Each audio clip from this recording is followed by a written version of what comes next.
Purposely. Your life, God's purpose. Listen at onpurposely.com.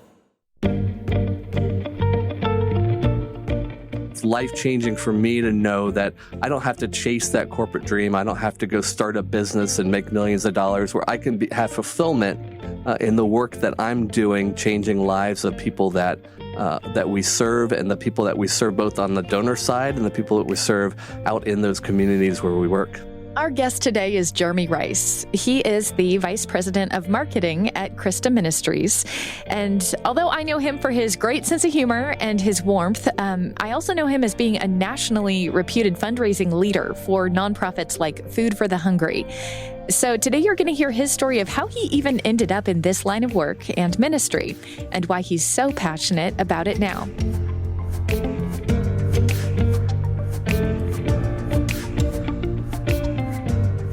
Jeremy, let's start at the beginning. Give me some of your faith background growing up. Yeah, so I grew up in a family of 5 kids and a single mom. My father left us when I was 9 years old, and always went to church. We grew up United Methodist, and always really connected well with youth groups and youth pastors. And at 12, I answered an altar call. And, went up and accepted Christ. And, at the time, I thought that was it. But it really, turned out to just be an intellectual decision. Like, always went to church. This is the thing that you do when you're 12. Until my daughter Emily was born. And when she was born, me not having had a father growing up, becoming that father and really understanding God's love for us and God's love for us as people really, shook me, seeing my daughter and having that firstborn. And so that was the moment that I said yes to Christ. And, I was baptized as a youth, but then later as an adult, I was rebaptized and really baptized by my own decision, not just as an infant. And that was, really impactful to me.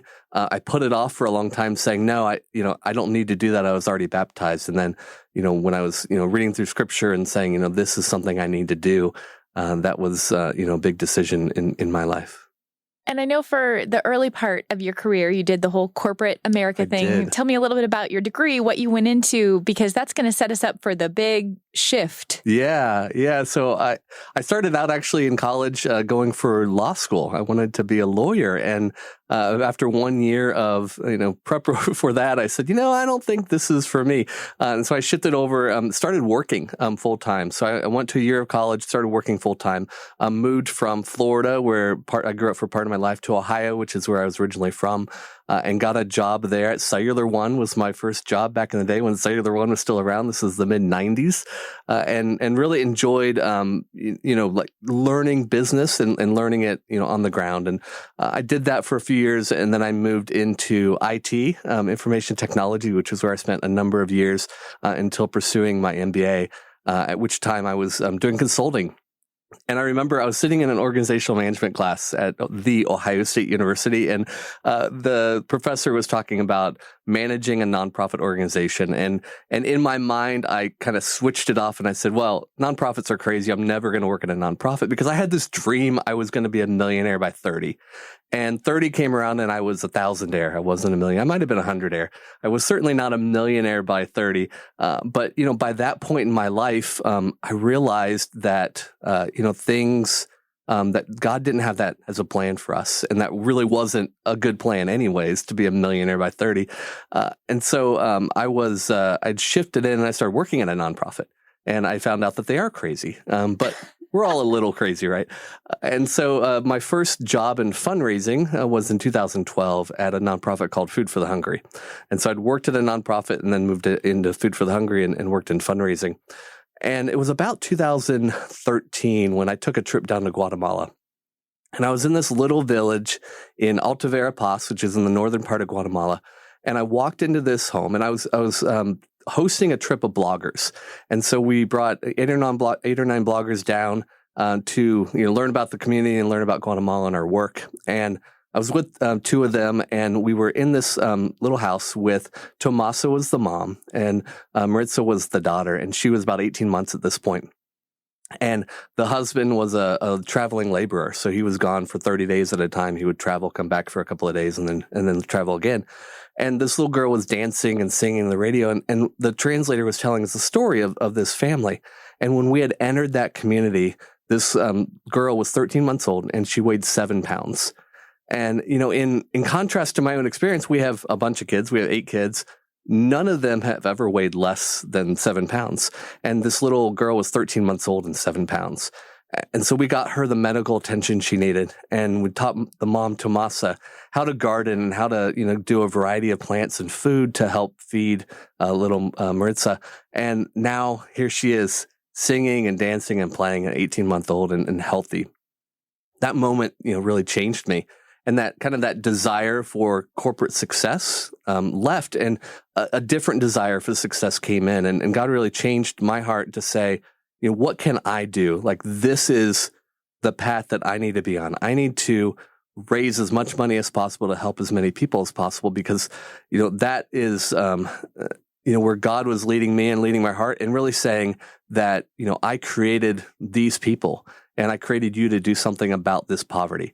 And that really, was that intersection of where I said, this isn't a job anymore. This is my career. This is what I want to do. This is where my passion lies.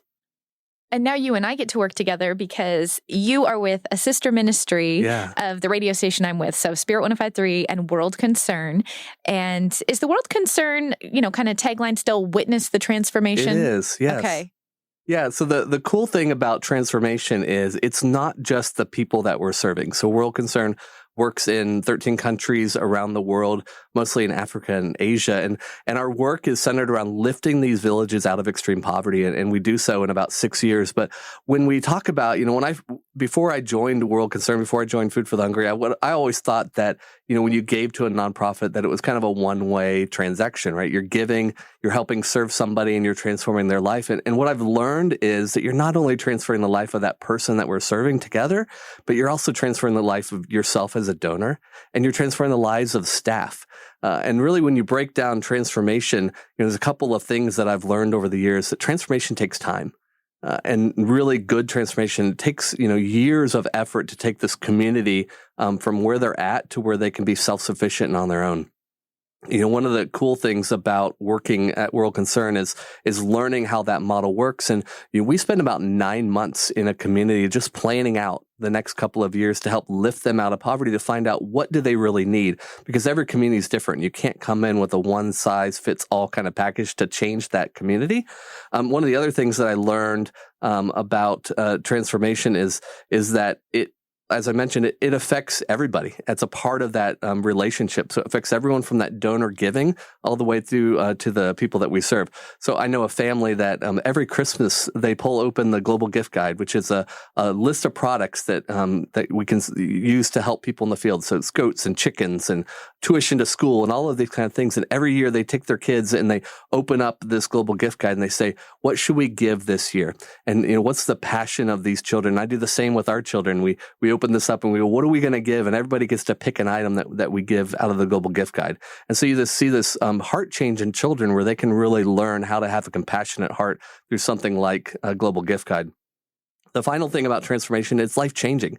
Your life, without that transformation, you're going to continue on that path of where you're going. And as I mentioned, for me, it's life-changing for me to know that I don't have to chase that corporate dream. I don't have to go start a business and make millions of dollars, where I can have fulfillment in the work that I'm doing, changing lives of people that we serve, and the people that we serve both on the donor side and the people that we serve out in those communities where we work. Wow. I'm just, as you're talking, I'm thinking I've experienced some of what you're saying, like with the Global Gift Guide. My mom loves to quilt. And so the sound of my mother's house is a sewing machine running. And whenever I call her and I'm like asking her a question, I will hear a little I'm like, can you not multitask for 2 seconds and actually hear me? Because she'll sew while she's on the phone. Anyway, one year I bought the gift of a sewing machine in the Global Gift Guide for a woman in a country half a world away. Yeah. And I gave that to my mom in her honor. And I wrote, for you, quilting is a hobby, but for this woman, this is going to bring income in for her family. It's going to be life-changing. And then my mom burst into tears. And so that started a trajectory for our whole family. And like my dad loves to fish, so I get him the stocked pond of fish. Yes. So I know all of these items by memory because it is a very powerful thing when you go through that gift guide, or when your family rallies around something like One Village Transformed, which you alluded to a little bit, how the first 9 months are planning in a community. But do you want to walk us through maybe a current One Village Transformed project? Yeah, absolutely. So we're in a community that is in Kenya, and it's called Samburu. And there's a mother there called Lomuduni in Kenya. And Lomuduni walks miles every day to get water. And what she used to do was walk miles every day to a dry riverbed, dig down as far as she could dig, and then kind of scoop up this really murky water. And so what we've done together with the community is clean water is one of the things that they've said we need. And so we're able to take and build what they call a sand dam, which is a concrete dam where the sand piles up behind the water when it is rainy season. And then that water then stays right there. It raises the water table. The sand filters that water. And so now when this mother walks to go get water, she's getting clean water for her family. And that's just one of the things that happens with One Village. So One Village looks at a community and says, what will it take to lift you out of poverty in 5 or 6 years and to put you on a path where you're self-sufficient? And that's a really cool thing about the work that we do is we're not going and doing. What we're doing is we're working with local staff that work in the country, in the community, and we're partnering with the community to both identify what they need and then help them achieve it, but not do it for them. And so that truly in 6 or 7 years when they walk away, they're self-sufficient and they have those things like education and healthcare, and they've got clean water, and they've got those things that they need to be able to not only survive, because we don't want people just to survive, we want them to thrive. The other cool thing is that it's all integrated with the model of the gospel. And so we go in and we help them get the clean water and the health and the school, but we also help them build a church, and we help a pastor, plant there, and we give Bibles, and we use solar audio Bibles so that they can understand the Bible in their own language, in their heart language, which is a cool thing to watch when they actually hear those words and they hear the words of Christ in their own language, and you see their eyes light up, and you see that, the difference that we're making is not just in feeding or helping them get the food or grow the food, but you're helping them get that food of Christ. You're helping them really, solve that need that's beyond just a hunger or a thirst for food and water, but it's a hunger or thirst for the gospel. So for anyone that wants to find out more about how they can partner on One Village Transformed, we're certainly going to link up to that in the show notes. I want to highlight a couple other things that I love that World Concern does. First of all, you go into the nooks and crannies, the farthest reaches of the world. Some villages that you have been to with World Concern don't even have a road. Like you're making the road as you get there. Yeah. So we go to the hardest places in the world, and it's places like South Sudan or the DRC or Kenya, Haiti. We're going to places where many times we'll go to the end of the road, and then we'll keep going beyond the end of the road. And there's some villages where we've had to build the road. There's some where you just can't, and you've got people bicycling in or riding motorcycles in to these communities. And that's the really cool thing about the work that we do is it's truly to the people that may have never heard of Christ. They may have never seen people come in and want to help them in their community. And we're able to then provide the infrastructure and the help that they need in order to survive. And we'd be remiss if we didn't mention our friend Kathy Hareholt, who hosts the End of the Road podcast. It's named that for a reason. We'll link up to that in the show notes as well. But these are going to be direct stories. Yes, from people who live and serve in these countries. Incredible. So you can certainly check that out. Okay, so another thing we do with World Concern is on the radio, we will often fundraise for something called the 44-cent cure. Yeah. Which is, do you want to explain it? I would love to. So one of the most powerful things that you can do for a child is to cure them of worms. Worms have a really devastating effect on their life because when a child gets worms, and they can get it simply by walking in unclean water. I mean, it can be transmitted through a lot of times they don't have shoes, and walking in unclean water, they can catch these worms, which will not only do things like give them abdominal pains, but prevent them from eating and eating well enough to be able to attend school. And so each year, we're able in the communities that we serve, we're able to give them deworming medication. And the awesome thing is through partnerships and through grants, we're able to do this for only 44 cents a child. And so twice a year, we're able to go through and provide this medication to these children. And it's literally one pill. They take the pill and the worms are defeated, and then they can go to school and they can eat and they can live without this pain that they've been suffering through. But it's something that has a dramatic impact on their life because they're able to do things like attend school, which they couldn't beforehand. I think it's just the cost of it that blows my mind, because I think about like when I have 3 kids. And so when one of them is sick, my world stops, like when they're really sick, right? Like I cancel work, I take them to urgent care, or worst case, the emergency room. Mm-hmm. And if a doctor ever came in and said, I have the medication right here that could heal your child, I don't care if they charge me $44,000. Like I am going to do whatever it takes so that my kid feels better. So when you say 44 cents and that it's available, it's not like we're just like all scratching our head like, I wonder what we can do for these kids. It's like, no, it's right here. Yep. It's simple. And it's 44 cents for each little tablet. I think that's just one of the reasons that one works so well when we talk about it on the radio. I just watch the phone lines light up with parents that, all the news stories can seem so overwhelming. And yet, and then you're like, what can I do? Right? Yeah. And it's like, that is the answer to what I can do. Because they give $44 and that cures 100 kids. Yeah. And they often will say it's the best phone call that they made all day. Yeah, it's really life-changing for the donor, isn't it? I mean, the great thing about this is, the most important time in a child's life is those first 3 years. And they've got to get those nutrition, they've got to get water, they've got to get those things that they need in those first 3 years of life. And, many of those kids are suffering from these worms. And this little, it's vitamins and it's this little pill that is safe and effective, been used for decades. It's really transformed those lives, especially of these younger kids that need that nutrition that they can't otherwise hold down if they are suffering from these worms. What have the parents said? Oh, the parents love it because, the parents, when you're in one of these villages and your child is sick, I mean, you can imagine, your own story, Sarah, when your child is sick, you want to do anything. Like when my children are sick, I always wish, just bring that on me. I don't want it to be on them. I'd rather take the pain and suffering than have it go through them. And you can imagine these parents, a lot of times they don't know what's wrong. And so they might go to a traditional healer in their community and they don't have the medicine. They don't have the tools to solve it. And so they go and they give a goat or they spend money that they don't really have to find a cure that doesn't work. And so we're able to come in at this very, for them, no cost, for us, a very low cost point, and just see an instant change in that child because it's truly instant. I mean, it's within a couple of days that child is back to eating and healthy again. And you can imagine the relief on those parents' faces when they see their child be able to eat and hold the food down.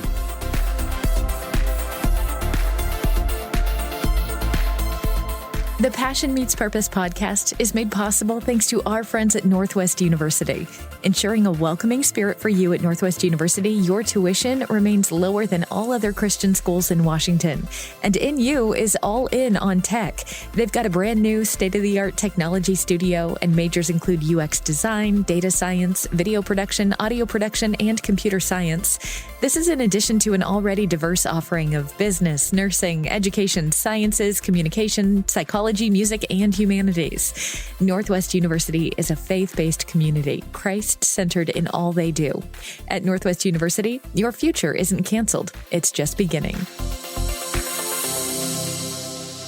For someone who's listening to this and they have a heart like your heart, which is where they want to raise as much money as they can to help as many people as they can, you are very gifted in understanding kind of the spirituality behind fundraising. Yeah. You made a statement the other day about how fundraising is a good thing. Like asking for money is a good thing. Tell me more. It is. Yeah. So when I started out in fundraising, that was probably one of the challenges I had. And I have this great mentor, and Tim's his name. And Tim was talking to me, and I said, how do you overcome that fear of, like asking people for money? Because even if if you don't have a fundraising career like I do, but let's say that you're doing a 5K and you want to invite people along on the 5K journey, and we do a Free Them 5K for trafficking, and you want to invite them along and ask them to donate, how do you do that without being scared to ask them for money?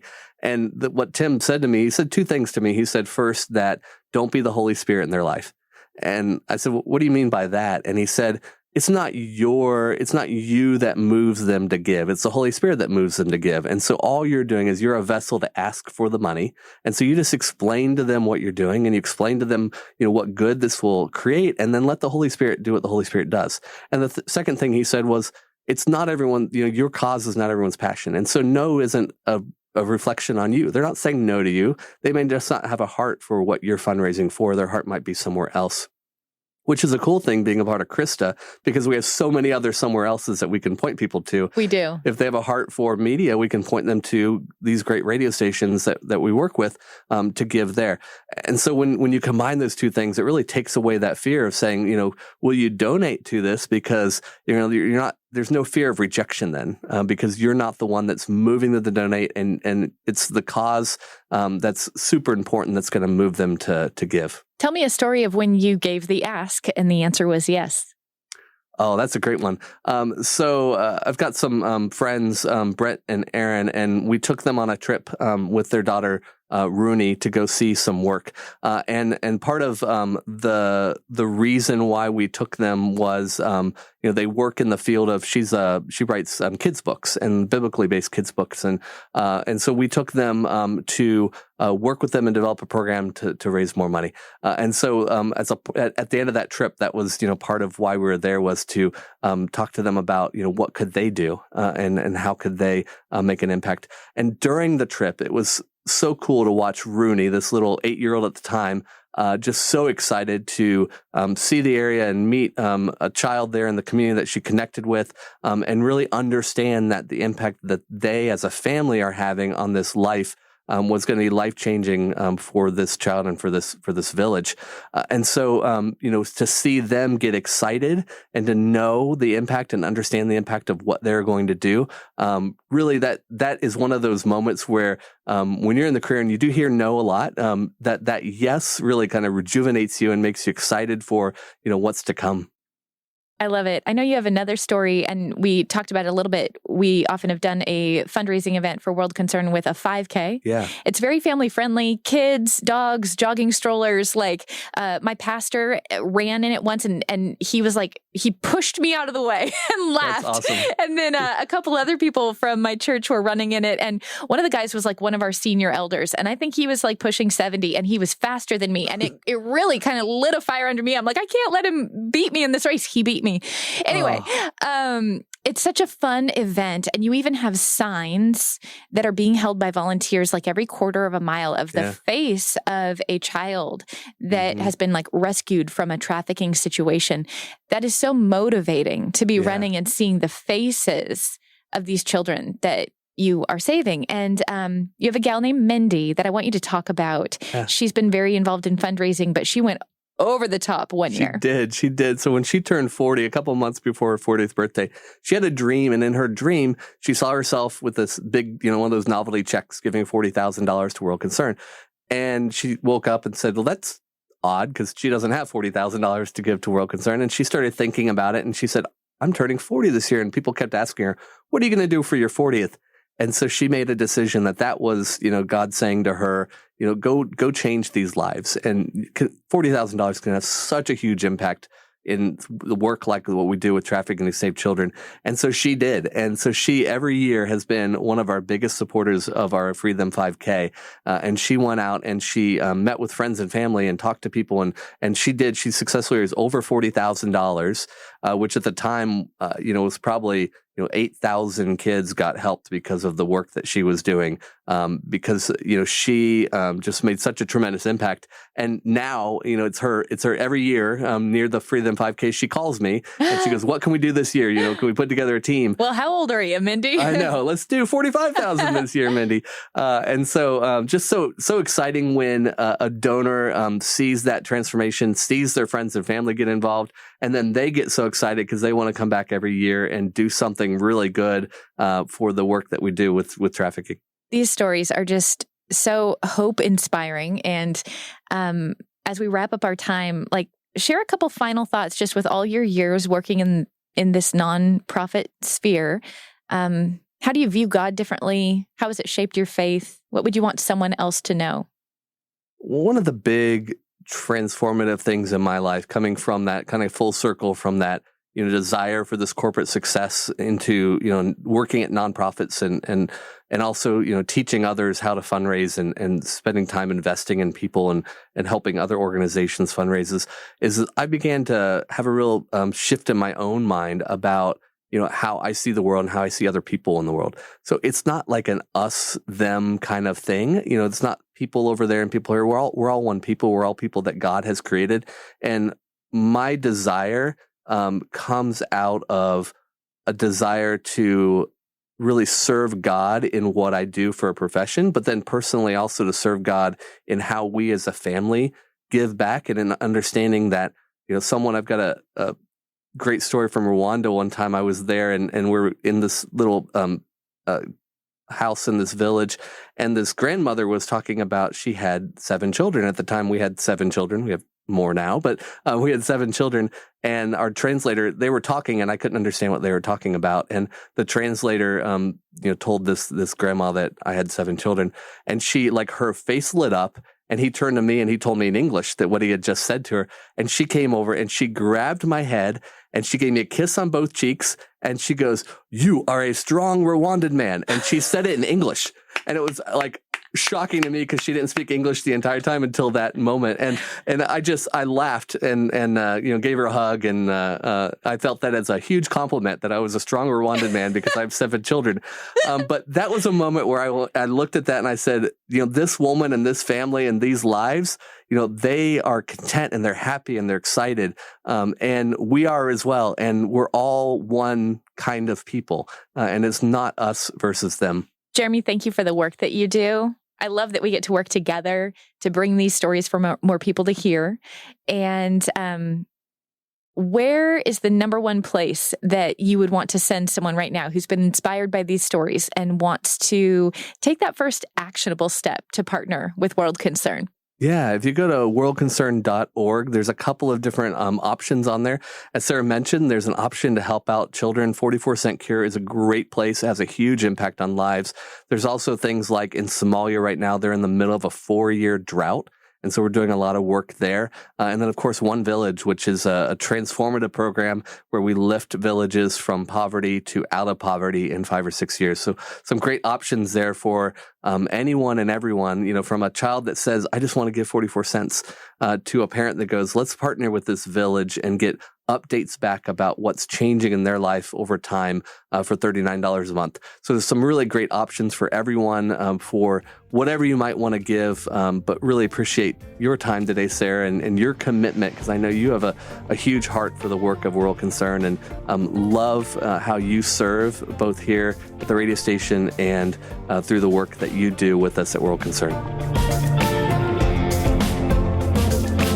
Our thanks to Jeremy Reis and to our content coordinator, Rebecca Beckett, as well as our fantastic producer, Scott Caro with Terra Firma. Of course, thank you to you for listening to the Passion Meets Purpose podcast. I'm starting to get more and more recommendations on people that you want to hear their story and the line of work that they are in. And so that's my favorite way to find new guests is when you share with us. You can follow Purposely Podcasts on Instagram, and we will link up in the show notes for the best ways to get a hold of us. Again, thanks so much, and I'll see you in 2 weeks.